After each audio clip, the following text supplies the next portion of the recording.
Bonjour à toutes et à tous, c'est Théo de Nouvelle Classe. Dans cette vidéo, on va parler des arbres binaires. Dans cette vidéo, on va faire les notions très théoriques, les notions de cours, et sur novelleclasse.com, le lien est dans la description. On va corriger ensemble intégralement un sujet 0 du bac qui va parler très précisément de ces notions.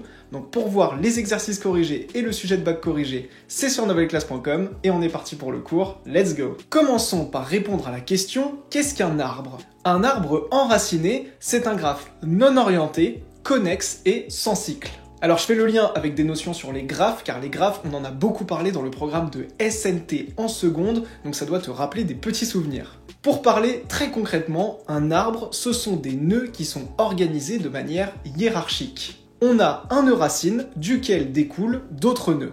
Il faut absolument savoir que la taille d'un arbre, c'est le nombre de nœuds qu'il y a dans cet arbre. C'est une notion très importante car, par exemple, dans le sujet 0 du bac 2021 qu'on corrige ensemble sur novelleclasse.com, c'est une notion qui est posée. On te demande de donner la taille d'un arbre. Et donc si tu ne connais pas la définition de taille, tu ne peux tout simplement pas répondre à la question qui est la première question de l'exercice. Donc la taille d'un arbre, c'est le nombre de nœuds que l'on a dans cet arbre. Dans le sujet de bac, on te demande aussi de donner la hauteur d'un arbre. La hauteur d'un arbre, c'est la longueur du chemin le plus court entre la racine de l'arbre et le nœud le plus éloigné. On dit généralement que la profondeur de la racine, elle est égale à 0. Cela veut dire que quand on va mesurer la hauteur de l'arbre, eh bien on va partir de 0 et ensuite commencer à compter. Mais il existe différentes conventions et à chaque fois, il faut préciser quelle convention est-ce que l'on va utiliser. Par exemple, dans le sujet de bac qu'on corrige ensemble sur mon site, on dit que la convention qu'on utilise, c'est que la profondeur de la racine, elle est égale à 1. Donc il faut faire très attention à ça.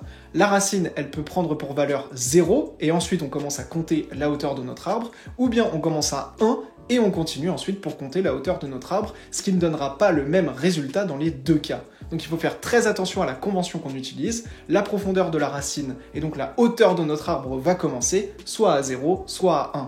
Alors les arbres en informatique, on va principalement les utiliser lorsqu'on aura besoin d'avoir une structure hiérarchique des données. Mais depuis tout à l'heure, je te parle des arbres de façon générale, mais qu'est-ce que sont les arbres binaires spécifiquement?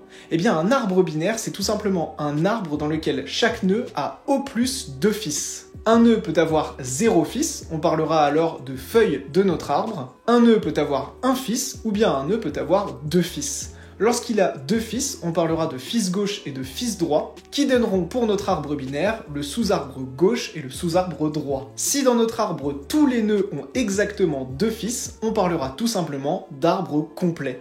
À bien noter, le nœud initial de notre arbre, qu'il soit binaire ou non, on l'appelle toujours la racine de notre arbre. Et voilà pour les notions sur les arbres et les arbres binaires, j'espère que c'était très clair, et je vous attends sur novelleclasse.com pour corriger le sujet de bac. C'était Théo, ciao.